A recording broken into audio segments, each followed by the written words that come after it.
Donc L'Esprit Bénuchot, c'est un roman qui est sorti il y a 3 ans chez un éditeur qui s'en est fort peu occupé et qui n'a quasiment pas été diffusé en librairie et que j'ai ressorti que j'ai rhabillé il y a quelques mois avec une nouvelle couverture et pour lui donner une seconde vie. C'est l'histoire d'un vieux monsieur qui s'appelle Jules Bénichot, qui a 83 ans, qui a longtemps été chauffeur de taxi à Paris et qui a une particularité, il note tout ce qu'il voit sur des carnets.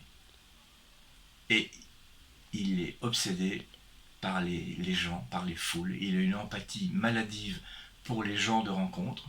Et Jules Bénuchot va rencontrer Léa, une jeune femme artiste, street artiste, à qui il va confier ses 400 carnets, à charge pour elle de raconter sa vie. Il dit voilà, je vous donne les carnets, racontez ma vie. Donc Léa prend les carnets, elle commence à les décrypter, mais évidemment c'est quasiment inexploitable parce que parfois il y a des bribes, ce sont des petites descriptions de personnes qu'il a chargées en taxi ou qu'il a croisées dans des bars.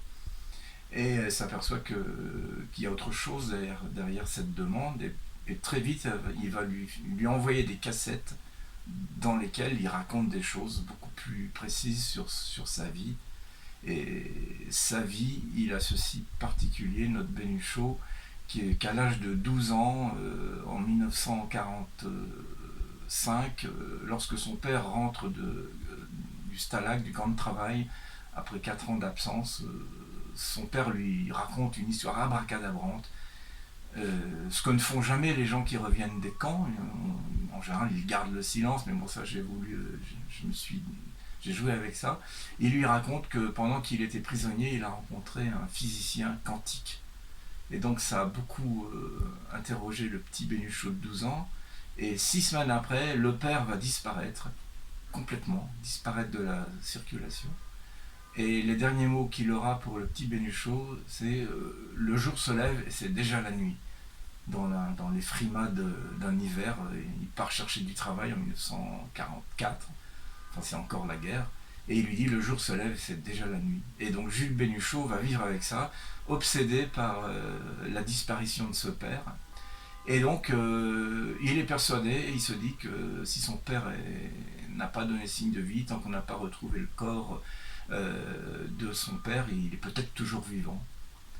Donc ça renvoie à... Et donc il étudie la physique quantique, qui est, comme chacun le sait, la physique des particules, donc la physique de l'infiniment petit. Et la particularité des lois quantiques, c'est qu'elles sont complètement absurdes et étranges. Elles n'ont rien à voir avec les lois macroscopiques. Par exemple, si on mesure la distance qu'il y a entre mes deux doigts, avec un 12 décimètres, on peut dire qu'il y a 12 centimètres et ça ne bouge pas, c'est toujours 12 centimètres. Alors si vous mesurez une particule, le fait de mesurer cette particule va modifier son état.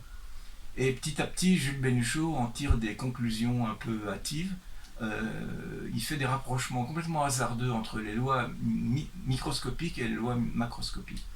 Et son empathie pour les gens qui se manifeste par le fait qu'il aborde tout le monde, il parle à tout le monde, c'est presque une maladie, mais c'est une maladie dont on n'a pas forcément envie de guérir. Il se dit par exemple, quand on parle à quelqu'un dans la rue, même si on lui parle 30 secondes pour lui demander son chemin ou l'heure ou même 2 minutes, ça va modifier un peu son état. La personne, elle va se souvenir de vous pendant une demi-journée, une journée ou 3 mois, selon la longueur et l'intensité de la conversation. Et donc, il relie ça à la loi que je viens d'expliquer brièvement, disant que si on mesure une particule, on va modifier cet état. Et voilà, donc ça c'est l'histoire de l'Esprit Bénuchot.